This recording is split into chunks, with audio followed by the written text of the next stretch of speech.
help me with. So we're going to be out of Luke 15. We're at Luke 15, verse 19 through 31. I've got it all wrote down here, so I'm probably not going to get it very much. Before I started, I wanted to tell you all about my grandpa's professor that he had in college. He believed that if you teach something more than 15 to 10 minutes, 10 to 15 minutes, that nobody's really going to be listening anymore.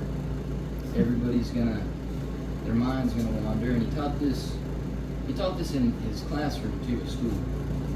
He was big on that. Really? Yeah. So I'm going to try to keep this about 10, 15 minutes. It might be shorter. I don't really know yet. This parable is an earthly story with a heavenly meaning. This parable is about the rich man and a beggar who laid at the rich man's feet just one of the crumbs that fell from the rich man's table. The story tells us that Lazarus died and was condemned unto Abraham's bosom, and the rich man died and was buried. The rich man lifted up his eyes, and he seeth Abraham far off, with Lazarus in his bosom. This tells us that the rich man knew who Abraham was, and knew to go, and refused. And now Lazarus is comforted while he is in this lake of fire. Besides this, there's a great gulf where Lazarus can't go. Where Lazarus can't go to you, neither you come out to him. So the rich man sees Abraham and knows he wants to go to Abraham, but he can't. He knows that's the right thing to do, but he just can't do it. So, have any of you guys been to the Royal Gorge in Colorado?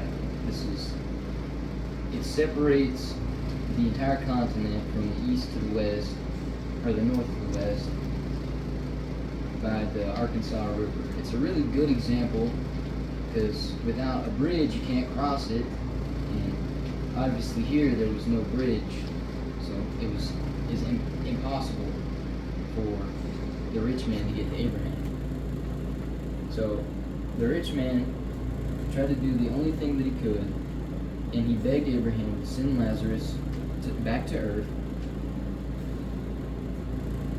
and to warn his brothers of what was to come, because he knew, but his brothers lived just like he did, and, which they might have known, they might not have known, but the rich man knew, and he didn't want them to have the same faith that he did. So he didn't want them to go where he is. Now, if any of you guys were in a building that was on fire, and you could have somebody go out and tell everybody to stay away from this building, you'd do it. I mean, so that's the same premise that he was trying to do there. He wanted to do the right thing, but it was too late. But yeah, I personally wouldn't let any of my friends or family or even people I didn't like to go in that building with me, because it's dangerous. Here the rich man is concerned about his family and where they will be in eternity. It's forever, and he's going to be there forever. He knows he does not want to be there even 5 minutes, but he's got to be there forever. So it's not great.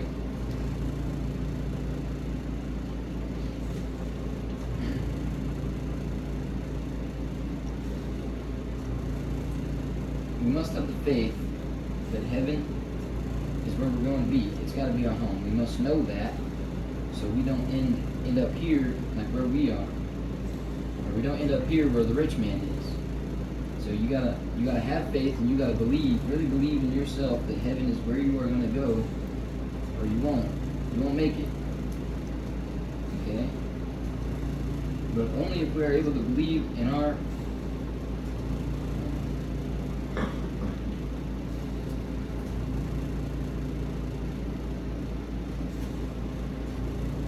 we gotta believe that we are going to heaven, and we gotta confess His name before men. And you gotta tell everybody what you know, like the rich man tried to do, but you can't do it before it's too late, because then you'll just end up exactly like he was, just begging to the death.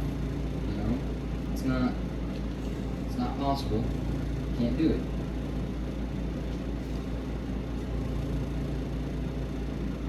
You have to confess your sins, and you have to be baptized.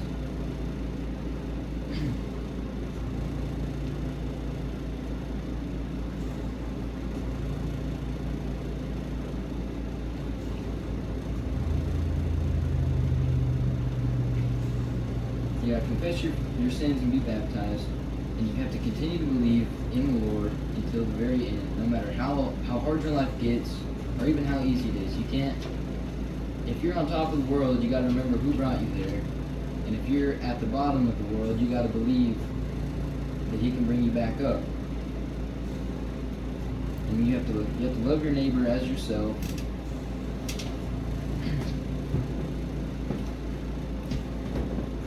And those are the two greatest commandments.